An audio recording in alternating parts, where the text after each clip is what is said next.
Psalm 140. The title of this psalm is To the Precentor, or music director. The root of the word means to be bright or strong, namely, one who gained a mastery of or holds a superior post. Often, these musical directors were themselves part of the performance, sometimes on the cymbals or perhaps another instrument. The psalm itself is difficult to date. It resembles Psalm 58 and 64. The ending of all three psalms are very similar and sound very alike. They use rare forms of language, and the sound and style of their language is very obscure, especially the language directed at their enemies. The inscription David raises an issue or two as to dating. Was it really David? Perhaps at the time when Saul threw his spear at David, or maybe when he was pursuing him. Might it have been during the reign of Manasseh? Possibly it might have been immediately post the exile, or perhaps it's a far later poem written during the Maccabean period. The psalmist seeks to identify himself strongly with the fortunes of the better part of the Israeli nation. This poem attacks heathen oppressors and foreign influences, and reminds us of the blessings that attend a loyal adherence to the religious and national traditions that are within the ending of the psalm.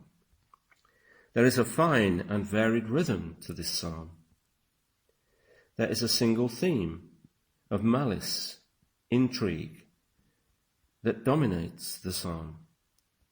This is picked up in Romans chapter 3, verses 10 to 18, and exposes the sheer malice within humanity, a poison that needs no provocation and which surfaces even where there is generosity and love. Similar thoughts come out in Psalm 69, verse 4, Psalm 55, verses 12 to 14, and Psalm 35, verses 12 to 16. Looking at the psalm, there appear to be three parts to it. Verses 1 to 5, which might be termed the thoughts and ways of the plotters. Verses 6 to 11, again, the interventions sought by God. And then the final two verses, verses 12 and 13, giving that sense of the affirmation and certainty of the prayer. Let's begin with verses 1 to 5, the thoughts and ways of the plotters. Verse 1 has evil man. This is a singular and is the object in the verse. But it's not supposed to lead us into thinking that the psalm is an expression of personal feeling against the enemy, for it is immediately changed to the plural. Violent man in the Hebrew is effectively man of violence. What begins to emerge here is the evil that can arise from a love of violence, cruelty, and intrigue for their own sake. The headings it shares with its close neighbouring psalms are rare in Book 5, but quite frequent in Books 1 and 2, as indeed are the salahs, or rests. The sense of being surrounded by those with malice, threatening violence to the psalmist, points back to the early days of David and those early psalms. Verse 2. The imagine in this verse has the sense of contriving or plotting. Also the phrase gather together. The translation follows the analogy of Psalm 56, verse 6. Some translate this as dwell with wars. But the root meaning of the word is to incite, and might mean they are continually stirring up wars. It is the situation described in Psalm 120, verse 7, and frequently Israel itself would be at peace, but inside and without there were those who were ever trying to invoke in troubles and warfare. Verse 3. We can compare this verse to Psalm 64, verse 3, Psalm 58 verse 4, Psalm 52 verse 2 and Psalm 10 verse 7. In some translations, instead of vipers, the word that's used is adders. The Hebrew word is peculiar to this place and is composed of two words to represent that which rolls itself up and lies in ambush. There are several poisonous snakes in the area that this was written in, besides the cobra and the cerastes. We may apply the name either generically or specifically to the vipers, two species of which are very common. Vipera amamodites and Vipera euphratica. They are coloured vipers with broad flat heads and suddenly constricting tails. In Psalm 58 verse 4, we see a cobra that has stopped its ears, and this represents the wicked. And then in Romans 3 verse 13, New Testament quotation of this particular verse, it expresses those who are under sin, whether they be Jews or Gentiles. Moving on to verse 4. Verse 4 has the phrase, overthrew my goings. Literally it is, thrust aside my steps. Looking at this verse, it is a repetition with variation of verse 1. And new translations have simply trip my feet for overthrow. Let's move to verse 5. The net. This is an elaboration of the favourite image, the image of the net, which frequently occurs. It occurs in Psalm 9, verse 15, and indicates the dangers Israel faces because of so many being led astray by foreign influences. David, or whoever wrote the psalm, has no illusions about and makes no excuses for those men of evil, wickedness and violence. Neither did Jesus have any illusions about them either, and we see that in John 8, verses 34 to 47. They have chosen the alternative way to the way of the righteous, or the way of God's people, that of the murderer from the beginning and the father of lies, namely the way of the devil. This pattern of hurting, slandering and deceiving has gentler manifestations all around us and is by no means a rarity amongst humanity. It reflects Psalm 1 and its two ways, the way of the wicked and the way of the righteous. Verses 1 to 3 of this psalm run parallel to verses 4 and 5. The rescue me from evil men of the former is matched by keep me from the wicked of the latter. Metaphors of war and snake bites in the former are reflected by the snares and traps of the latter. The threatened violence was deliberate.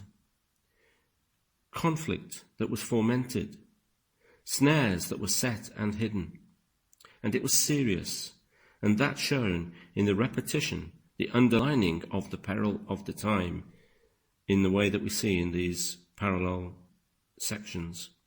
We see similarities in our own era with wicked and violent people who really do intend evil and will use whatever means are at hand to perpetuate their violence and cruelty. Let's move to verses 6 to 11, the second part of the psalm, the interventions sought by God. In verse 6, we see that the ground of David's appeal is personal. Verses 6 to 8 are personal. There is a bond between the psalmist and God, and this is reiterated in verse 6 and the first part of it. You are my God. O Lord, hear my cry for mercy. This is personal. He elaborates in verse 7a how the possessive sense is meant, i.e., my Lord, my deliverer.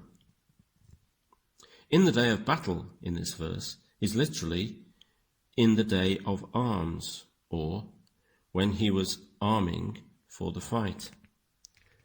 And we see that God covers the warrior's head. That is, he provided the helmet of salvation, a phrase we see in Isaiah 59 verse 17. A similar idea is found in Psalm 60 verse 9, where we read that he is the strength of my head. Some follow the Greek understanding of this, i.e. that it means the day of arms, the day of battle. In verses 6 and 7, there is a cry for help, a cry which finds its basis in the psalmist's relationship with the Lord. You are my God, and his experience of the Lord. He shields my head in the day of battle.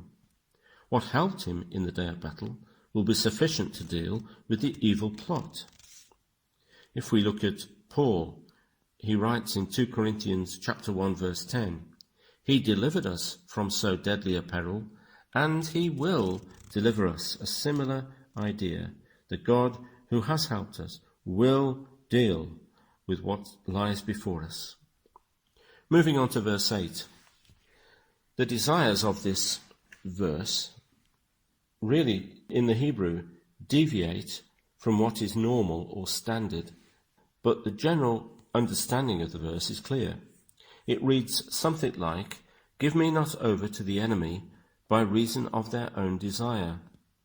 We can see similar thoughts in Romans 1 verse 24, and that also shows us how deeply steeped in the Psalms the early church, and Paul in particular, was, something that we note also about Jesus.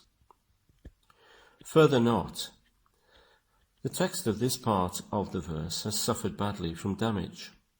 The Greek inserts a negative before the last word, further not his wicked device. They see wicked device as a verb, not finding a noun anywhere else.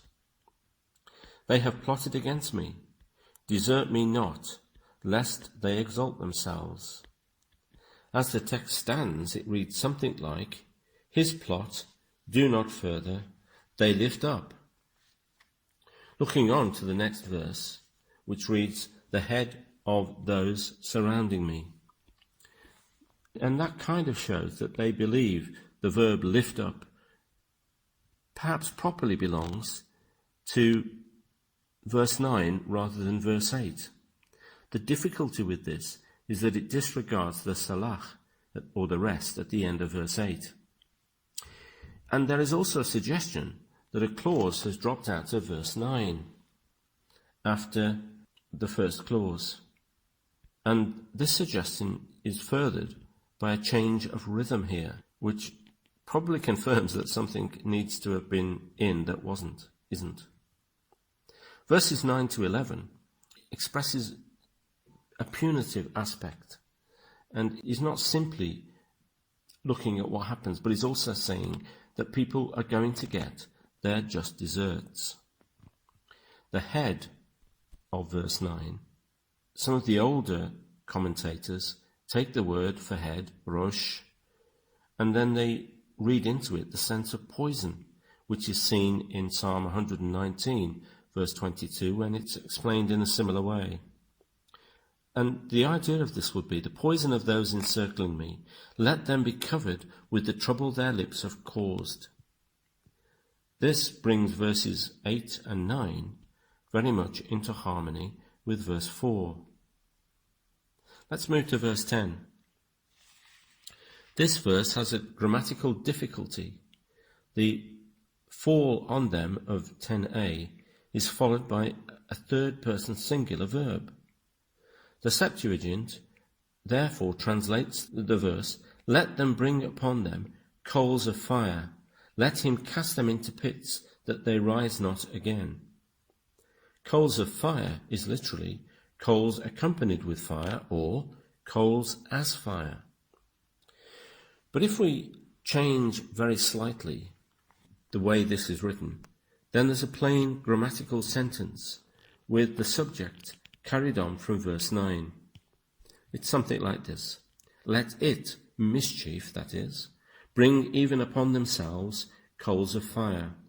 Let it, that is mischief, cast them into pits, so that they rise no more. The word pits is peculiar to the passage. Some render it whirlpools, from a root meaning of to boil up, a meaning we see in Psalm 62, verse 12, i.e. perils that cannot be escaped, while others render it as ditches, i.e. first of all they burn them in pits. When the flesh was consumed, they collected the bones and burned them in coffins. The burning coals and pits, almost certainly here, are metaphorical.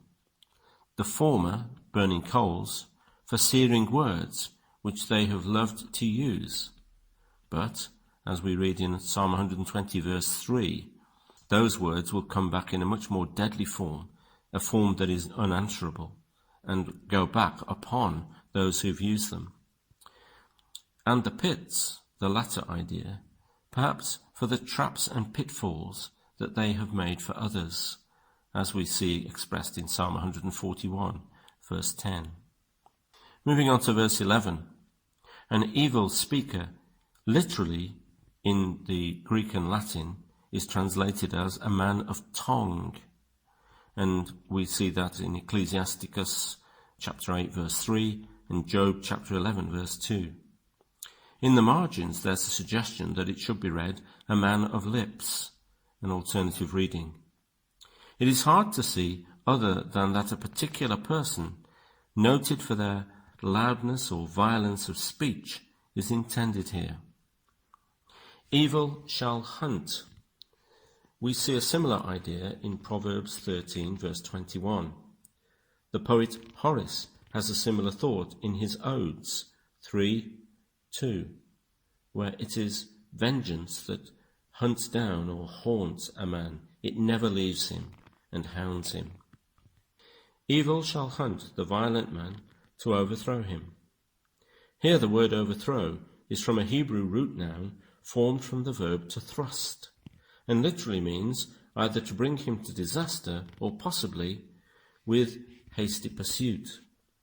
It's very much a figure that's used in hunting, and some translate it overthrow as with successive thrusts.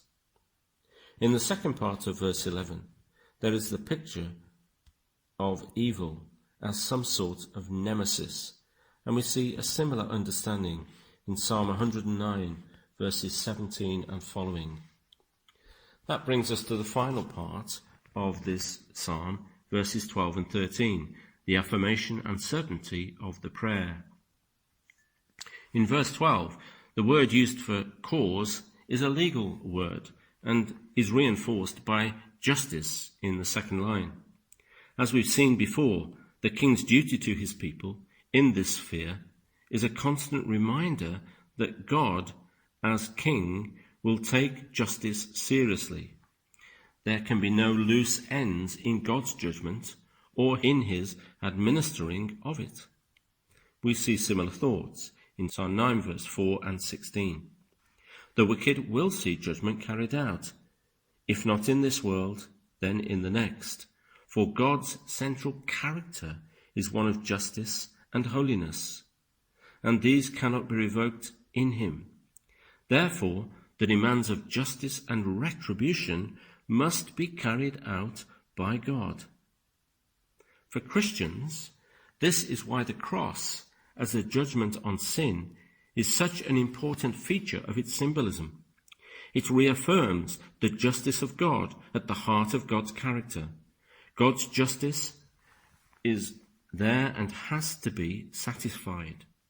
And it isn't some sort of personal vindictiveness. It is actually on behalf of the poor and needy, on behalf of all those seeking justice, that God is seen to be, in his character, a God of justice. Moving on to verse 13. Surely here has the sense of only, the primary meaning of the Hebrew word. And so we would read, only the righteous will praise your name. The word dwell, which comes later in the verse, after the peril and seeming abandonment of God's covenant promise and love, they discover that actually it's true, and those whom the heathen would have chased from the land find in it a sure dwelling place. That dwelling place is in the light and presence and favour of Yahweh. This last line is completely positive. His heart is to find its true home. The psalmist looking for a true home will find it in Yahweh and in his presence. A similar understanding is found in Psalm 11, verse 7, and Psalm 16, verse 11. In that home, the righteous shall both serve God and also see his face, be in his presence. And we can read that in the New Testament in Revelation 22, verses 3 and following. So what do I take from this psalm? This psalm reaffirms that it is the fire of God's Spirit that burns away evil. It leaves it no hiding place. No wonder the baptism of Jesus is a baptism of fire. Sin and evil must be dealt with by the fire of God's holiness, which does not mix with destruction, cruelty, and evil. In this baptism of fire, each believer is cleansed by God's holiness and his judgment on evil. This is seen in the cross of Jesus. In this one act in time for all time, God affirms his just and holy character and signals to all of the victims of human evil and injustice that there is a God whose character allows no place for evil and eliminates it from his presence, a God of love and faithfulness, undoubtedly, but also a God who profoundly is a God of justice.